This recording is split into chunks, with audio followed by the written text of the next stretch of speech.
네, 이재명 대통령이 청와대로 첫 출근하면서 3년 7개월 만에 청와대 시대가 다시 열렸습니다. 한편 정치권에서는 국민의힘 출신인 이해운 전 의원의 초대 기획예산처 장관 지명을 놓고 후폭풍이 거센데요. 관련 내용을 포함한 정치권 이슈들 강성필 더불어민주당 부대변인, 유이동 전 국민의힘 의원과 함께 자세하게 짚어보겠습니다. 두 분 어서 오십시오. 안녕하세요. 예. 안녕하세요. 자, 이재명 대통령이 취임 후 약 7개월 만에 용산 대통령실을 떠나서 청와대로 출근을 했습니다. 1330일 만에 다시 열린 청와대 시대, 어떤 의미를 부여해 주시겠습니까?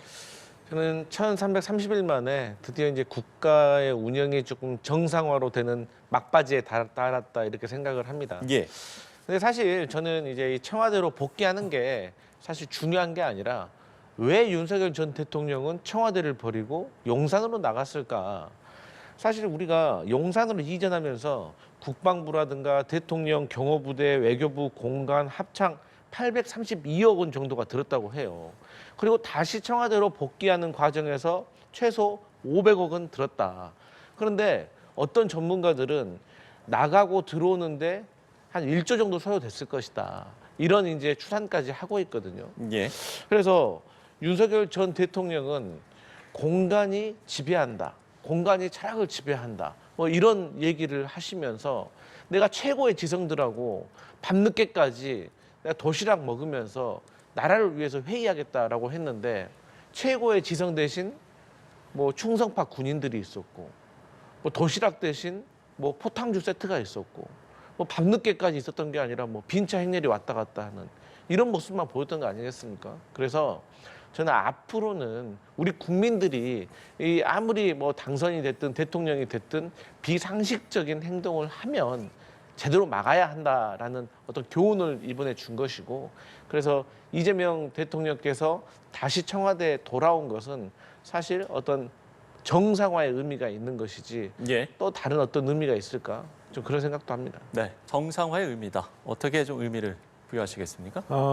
청와대를 떠나야 되겠다라는 주장을 한 분들은 뭐 윤석열 대통령이 처음이 아니고요. 그 전에 문재인 대통령도 있었고 그 전에 여러 후보들이 그런 주장을 했었거든요. 예.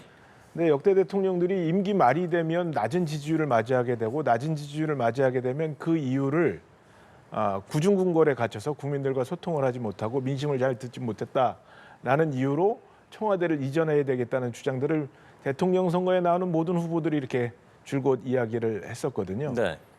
근데 집무실을 옮기는 게 능사인가? 그러니까 역대의 대통령이 잘못한 것이 그리고 국민들과의 소통을 막은 것이 단지 청와대라는 건물 때문에 그랬던 것이냐에 대한 고민은 진지하게 해보지를 않았던 것 같아요.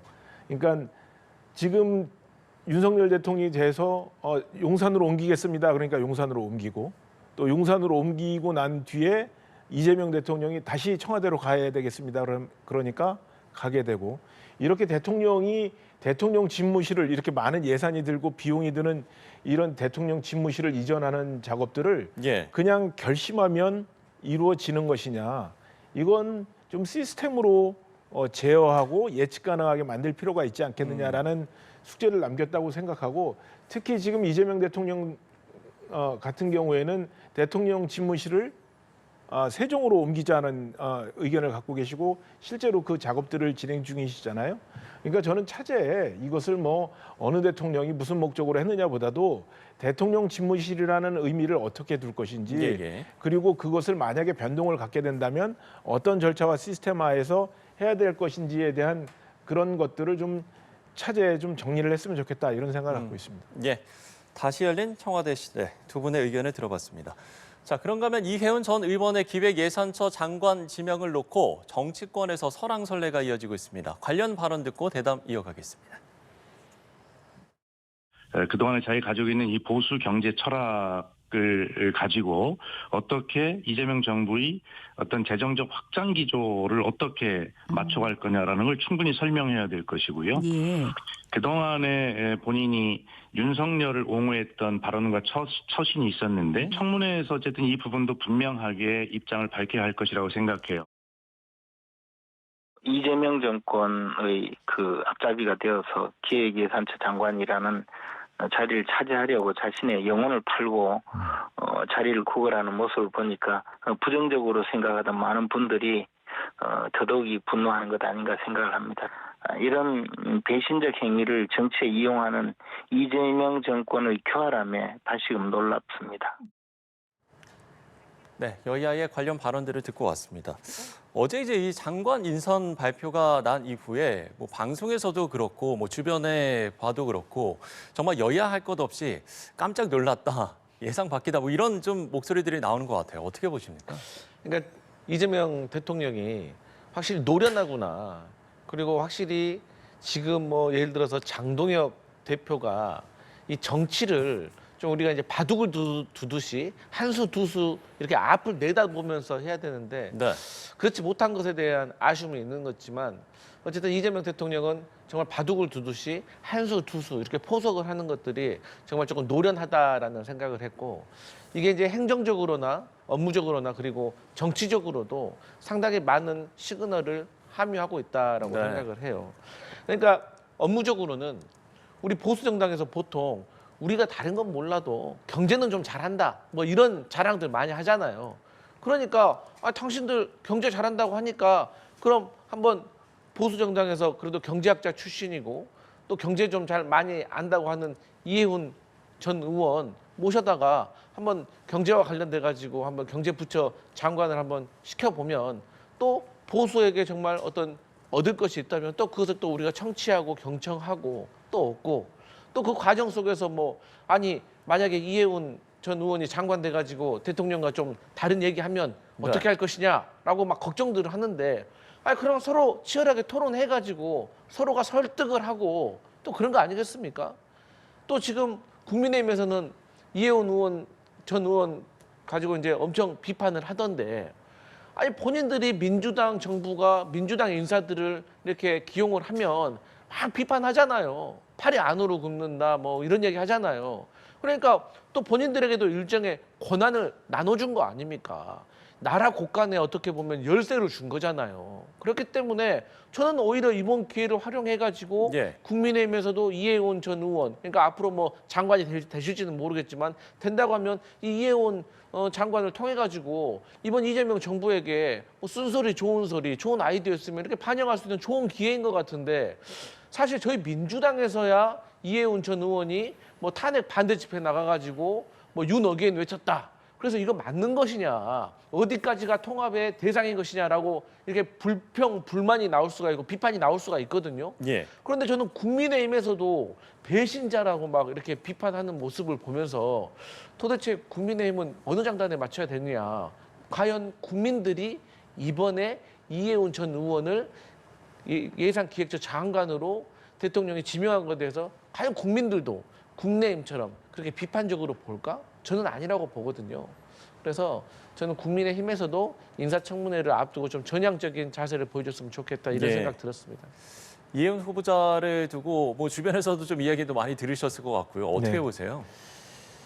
글쎄요. 저는 이해훈 전 의원하고 한 당에서 한 6년 정도 의정 생활을 함께 했거든요. 근데 뭐 개인적인 친분이 이렇게 높질 않아서 뭐 이분에 대해서 뭐 자세히 아는 거는 없습니다만 일부에서 배신자 용어를 써가면서 이분을 매우 지금 적극적으로 비판하는 목소리를 듣고 있는데 저는 그 목소리를 상당 부분 이해하는 부분이 우리 당에서 굉장히 좋다라고 하는 서초 지역에서 3선 지역구 의원을 지냈기 때문에 당 입장에서는 이분께 굉장히 기대하고 배려를 했었다는 것은 분명하고 그런데 지금 이처럼 중요한 시국에 그리고 이재명 정부와 국민의힘이 앞으로 대한민국을 어떻게 이끌어 나갈지 특히 경제 부분에서 재정적 측면에서 어떻게 이끌어 나갈지에 대한 의견이 강하게 대립되고 있는 상황에서 당과 아무런 상의 없이 이재명 정부의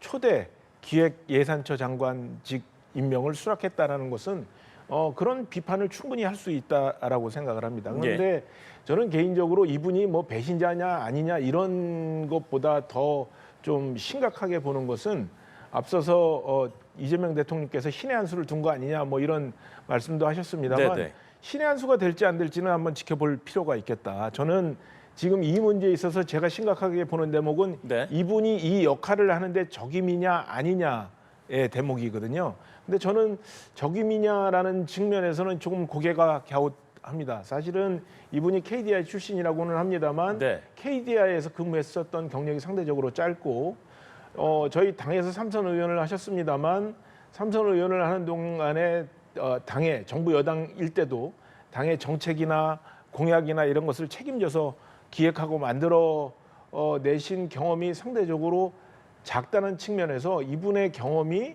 어떤 부분을 높이 사서 이재명 정부 대통령께서 임명을 하셨는지 모르겠습니다만 저는 이해운 의원의 전 의원의 임명은 이것은 뭐 다른 정책적인 큰 방향 전환이나 이런 게 있다기보다는 아마 정치적인 액세서리 정도로 활용하려고 하는 정치적 의미가 처음이자 마지막이 아닐까 이렇게 생각합니다. 예.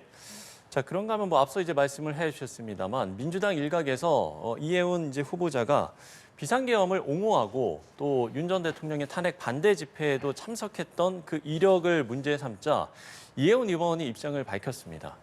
계엄이 잘못됐다는 생각에는 변함이 없다. 다만 이제 당의 일원으로서 당협위원장으로서 당의 위원장이다 보니 당의 입장을 따라간 적이 한 번 있다. 이렇게 이제 입장을 밝혔거든요. 이 논란에 대한 해명과 입장, 그리고 이재명 대통령도 본인이 이제 직접 이 부분에 대해서 입장을 밝힐 필요가 있다. 이렇게 또 조금 전에 강의정 대변인을 통해서 전해지기도 했거든요. 이 관련해서는 어떤 입장들이 나오겠습니까? 어떻게 보세요? 저는 이제 이미 이해운 전 의원이 밝혔던 저 내용이 저는 원론적인 거라고 생각을 하고 한편으로 또 이해 가는 면도 있습니다. 예. 그러니까 정치인이 이 당에 속해 있다 보면 이 당이란 게 무리당자 아닙니까? 아니 본인이 속해 있는 무리가 지금 다 A를 얘기하고 있는데 혼자 저는 B인데요라고 얘기할 수 있는 정치인이 몇 명이나 있을까? 그럼에도 불구하고 계엄에 대해서 잘못됐고 탄핵은 되어야 한다라고 목소리를 내주는 것이 삼선 중진으로서 해야 될 역할이라고 저는 생각을 하는데 예. 우리가 이제 현실 정치를 하다 보면 특히나 원외 당협위원장으로서 또 쉽지는 않았을 어떤 고충은 있었을 거라고 생각을 합니다. 그렇기 때문에 지금이라도 제대로 된 올바른 어떤 생각과 주장을 할 수 있느냐, 늦었지만 계몽이 됐느냐, 사실 그 부분이 저는 또 중요하다고 생각을 하고 예. 사실 지금 이제 이재명 대통령께서 뭐 송미령 농림축산부 장관도 윤석열 유임을. 정부에 계셨던 분인데 유임을 했고 예. 그다음 권오을 또 이 장관 보훈부 장관도 또 기용을 하셨습니다. 그리고 이제 이해운 뭐 김성식 그리고 그 앞서서도 이석연 통합위원회 또 위원장 같은 경우도 그러니까 장관급을 5명이나 보수 쪽 인사들을 기용을 하고 있어요. 그게 다 나름대로의 국민적인 어떤 포용이나 통합이나 그런 이유가 있기 때문에 저는 대통령께서 후보 시절부터 모두의 대통령이 되겠다라고 말한 그런 포석이 있기 때문에 다소 탄핵에 어떤 반대했던 그 부분에 있어서는 저희가 걸리는 마음이 있지만 이 부분에 있어서만큼은 이제 인사청문회에서 이해운 후보자가 잘 소명을 한다면 예. 또 우리가 그 통합과 포용의 차원에서 또 넘어갈 수 있는 문제가 아닌가 이런 생각도 예. 해봤습니다. 본인이 충분히 소명을 해야 하고 단절 의사를 표명하는 게 아닌가라고 말했다고 이제 청와대에서 전해졌는데 네. 명확한 입장을 표현할 수 있겠습니까? 어떻게 전망하십니까? 글쎄 저는 이해운 후보자의 저 입장을 듣고 적지 않게 당황을 했었는데요. 네. 계엄은 잘못됐다는 생각이 변함이 없고 당협위원장이다 보니 당의 입장 따라간 적 한 번 있다라고 말씀을 하셨는데 줄곧 이번 계엄이 불법이었고 잘못됐다라는 주장을 줄곧 해온 제 입장에서는 글쎄요 저 뭐 어차피 앞으로 이제 인사청문회를 통해서 그간에 문제되었던 발언이나 행동이나 이런 것들이 계속 자료로 제출되고 증거로 나올 테니까 예. 그때 보면 저분이 그냥 일시적인 것이었던지 아니면 저런 생각에 깊이 빠져 있었던 것인지는 한번 드러날 거고 그때 가서도 지금 같은 발언을 할 수 있는지는 한번 좀 지켜볼 문제인 것 같습니다. 예. 그럼 결국 이제 인사청문회를 잘 넘어갈 수 있을 것인가 이제 이 부분이 관심인데 뭐 일각에서는 야당의 반발은 이미 상수고 여당의 반발이 변수다 뭐 이런 이야기도 하는 것 같기도 하고요. 인사청문회는 잘 넘어갈 수 있겠습니까? 어떻게 보세요? 일단 이제 뭐 인사청문회에서 가장 중요하게 봐야 될 점이 예. 과연 이해운이라는 사람이 우리나라 기획예산처 초대 장관으로서 그 역할을 제대로 할 수 있는 실력이 있는지에 대해서 검증하는 것이 저는 첫 번째가 되어야 한다라고 생각을 전문성 하고 부분. 네. 두 번째는 이제 도덕성 문제가 되겠죠. 그런데 사실상 뭐 지금까지 낙마하신 분들을 보면 뭐 실력 면에서 부족했다기보다도 거의 이제 도덕성 검증에서 어떤 낙마하셨던 분들이 많이 있는데 저는 개인적으로 어쨌든 국민의힘이 오늘은 다소 격앙되어 있지만 시간이 좀 지나게 되면 본인들도 차분하게 생각을 해보면 어떤 것이 진짜 나라를 위한 것인지 어떤 것이 보수 정당으로서 역할을 할 수 있는 건지에 대해서 생각을 좀 차분히 해보면 저는 이해운 전 의원이 기획예산처 장관으로 되는 것이 과연 국민의힘에게 나쁜 선택인가에 대해서 저는 조금만 생각해봐도 답이 나올 것이다라고 생각을 합니다. 예. 물론 정략적으로 생각을 해버리면 당연히 뭐 배가 아플 수도 있고 배신자 소리 할 수가 있고 이걸 또 정치 공세 수단으로 이용할 수가 있겠지만 제가 자주 말씀드리지만 아니 국회에서 여야 간에 합의가 잘 안 되잖아요.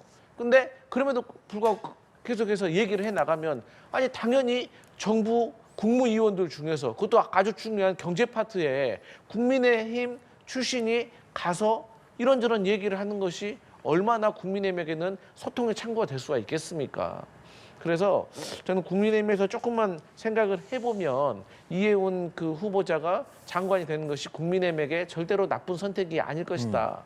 그리고 또 이게 경제로 따진다고 하면 보수에서 또 유승민 전 의원도 상당히 실력이 있다고 우리가 평가를 받지 않습니까? 예. 자타가. 그런데 이해운 의원 유승민계 아니겠습니까? 그러면 이해운 의원이 경제정책과 관련해 가지고 상의한다면 또 누구랑 상의하겠어요?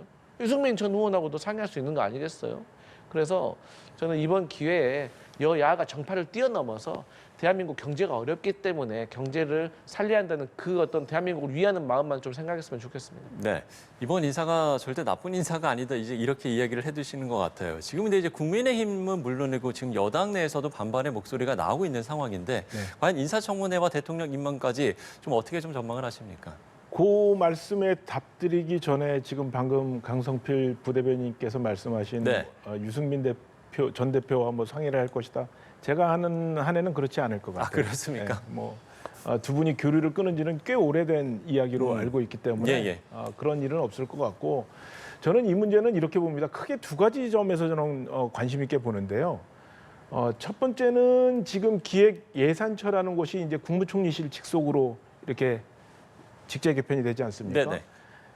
그런데 김민석 총리가 이 문제에 대해서 어떤 입장을 낼지가 저는 좀 궁금해요. 첫 번째 이유는 국무총리라는 자리는 국무위원을 임명제청하는 자리에 있는데요. 또 국무총리가 지금 현재 겸직하고 있는 직제가 뭐가 있냐면 헌법 존중 내란 TF를 그 총리실 산하에 두고 있습니다. 그 내란 TF에서는 내란에 가담하고 참여하고 협조한 공직자를 대상으로 합당한 인사 조치를 하겠다라는 그 조직이거든요. 그런데 그 조직에서 국무위원으로서 추천도 해야 되지만 그런 것들을 걸러내야 될 국무총리 입장에서는 이해운 임명자에 대한 입장을 어떻게 낼 것인가. 그게 저는 첫 번째 궁금한 대목이고요. 두 번째는 재정 건전성을 줄곧 이야기해왔던 이해운 후보자 입장에서 지금 이재명 정부 들어서서 주요한 경제정책의 핵심이 재정 확대거든요. 재정 확대를 통한 마이너스 재정 적자를 감수하더라도 이 정책을 몇 년간 이끌고 나가겠다는 건데 이 재정을 확대함으로써 지금 생기는 문제들이 고환율, 고물가 이렇게 연결이 되거든요. 이게 서민 경제에 결코 도움이 될 수 없다라고 하는 것을 오늘 기자들을 만나서 일성으로 밝힌 것 같은데 이 자세를 유지하면서 이재명 정부가 이야기하는 확장 재정 정책 기조에 발을 맞출 수 있을 것이냐 저는 쉽지 않을 거라고 보는데 이 두 가지 부분에 대해서 국무총리와 이재명 대통령실이 어떻게 대답할지 저는 궁금합니다. 예. 자, 그런가 하면 워낙 이번 인사가 파격적이다 보니 이제 앞으로 있을 해수부 장관 인선에도 좀 관심이 더 가는 것 같습니다. 지금 이제 전재수 전 장관의 사태로 공석이 된 이 해수부 장관에 누가 이제 지명이 될 것인가 어떻게 전망하십니까? 뭐 제가 당연히 저도 궁금하기는 마찬가지인데 예. 사실 이제 뭐 지금 뭐 하마평에 오르시는 분들이 몇 명 있긴 합니다. 그런데 저희 보수 정당과 다르게 저희 민주당은 하마평에 오른 사람들은 결국은 임명이 좀 안 되는 징크스가 있습니다. 그래서 이 자리에서 누가 될 것 같다라고 해버리면 그분이 또 오히려 안 될 수가 있기 때문에. 근데 어쨌든 저는 대통령께서 지금 해수부 이전과 관련된 이슈가 가장 부산 지역에서 가장 큰 이슈고 또 대통령께서 대통령 후보 시절에 공약을 하신 부분이기 때문에 예. 그리고 국가 균형 발전에 있어서 상당히 중요한 부분이기 때문에 이 해수부 이전에 대해서 이제 완료가 된 이전은 했는데 여기에 대해서 원만하게 이제 착륙할 수 있도록 일을 잘할 수 있는 아무래도 이제 부산 출신을 그리고 혹은 저는 이번 정치인 출신보다는 아무래도 조금 관료 출신을 하지 않을까 좀 그런 생각을 해봅니다. 예, 말씀해주신 대로 뭐 이재명 대통령도 지역 인재, 그러니까 부산에서 이 채용을, 그러니까 인사를 하겠다라는 그런 발탁을 하겠다는 뜻을 밝혔기 때문에요. 어떻게 좀 전망을 하십니까? 능력 있고 적합한 인사를 찾기보다는 지역 연고를 갖고 있는 사람을 장관으로 찾는다는 것 자체가 저는 좀 마땅치 않은 의사결정이라고 생각하고요. 이 부분을 정치적으로만 모든 것을 해결하려고 한다면 해수부 이전을 통한 부산 경제의 발전이나 이런 거에는 좀 반하는 일이 아닌가 이런 생각을 갖고 있습니다. 예. 특히 뭐 지역 인사를 찾는다면 민주당 입장에서는 부산에 연고를 둔 정치 집단이라고 하면 친노에서 시작돼서 친문으로 연결되는 그 정치인들 중에서 찾겠다는 건데 그분들이 전재수 전 장관과 비교해서 뭐 더 좋은 인물을 찾을 수 있을까? 저는 쉽지 않다고 생각을 합니다. 예. 자, 해수부 장관 인사 전망까지 해봤습니다. 자, 그런가 하면 사생활 관련 각종 특혜 의혹을 받고 있는 김병기 민주당 원내대표가 내일 이제 관련 입장을 밝히겠다라고 밝혔습니다. 지금 이제 당 안팎에서 사퇴 요구가 이어지고 있는 상황에서 과연 어떤 입장을 밝힐 것인가 이 부분이 관심사인데 어떻게 전망하십니까? 일단 여당의 원내대표 아니겠습니까? 그렇기 때문에 저는 사퇴를 요구하는 것보다 예. 지금 현재 본인에게 제기된 의혹에 대해서 본인이 뭐 사실은 사실이다. 이거 오해나 뭐 과장된 부분이 있다. 이런 부분에 있어서 솔직하게 객관적인 근거를 가지고 저는 국민께 소명하는 시간은 분명히 있어야 된다고 생각을 합니다. 예. 그리고 나서 국민적인 여론이나 당내 여론이 김병기 원내대표 임무를 계속 수행해도 괜찮겠다라고 판단이 되면 계속 가는 것이고 안 되겠네. 지금까지 제기된 의혹에 대해서 기자회견까지 했는데도 불구하고 제대로 소명이 되지 않고 있구나라고 판단이 되면 저는 본인이 결자해지할 수도 있다고 생각을 합니다. 예. 그런데 이제 어쨌든 간에 김병기 원내대표도 한 명의 정치인이기 때문에 사실 나름대로의 본인에게 그 오해에 대해서 그리고 또 사실에 대해서 해명을 해야 될 기회는 분명히 주어져야 된다고 생각을 하고 그 기회가 이제 뭐 내일이라고 하니까 네. 저는 본인이 하여튼 뭐 당원과 국민들에게 진솔한 자세로 또 사죄하는 마음으로 하여튼 본인에게 제기된 의혹에 대해서 담담하게 제대로 소명을 해주길 바랄 뿐입니다. 예. 사태에 앞서서 본인이 이제 소명해야 할 기회가 있어야 하고 또 결국에는 그 소명의 자리가 국민의 판단을 받아야 하는 그런 자리가 될 것이다. 이렇게 이야기를 해주셨는데요. 저는 여당의 원내대표여서 그 소명의 시간을 가져야 된다는 생각을 갖고 있지는 않습니다. 이미 예. 충분한 소명의 시간은 주어졌다고 생각을 하고요. 네네. 여태까지 대답할 수 있는 시간과 기회는 매우 많았다고 생각을 합니다. 이 논란에 여당의 원내대표라는 자리에 막중함을 생각한다면 이 자리에 더 1분 1초라도 더 있으면 안 되는 그런 일들이 지금 하루가 다르게 계속 나오고 있기 때문에 이 부분에 있어서는 소명의 시간이 아니라 사죄의 시간이 되어야 된다는 생각을 하고요. 예. 며칠 전에 정청래 대표가 기자회견을 하는 자리에서 저도 매우 심각하게 이 상황을 바라보고 있다라는 표현을 하셨는데요. 사실은 정청래 대표가 대표 취임하고 얼마 안 돼서 강선우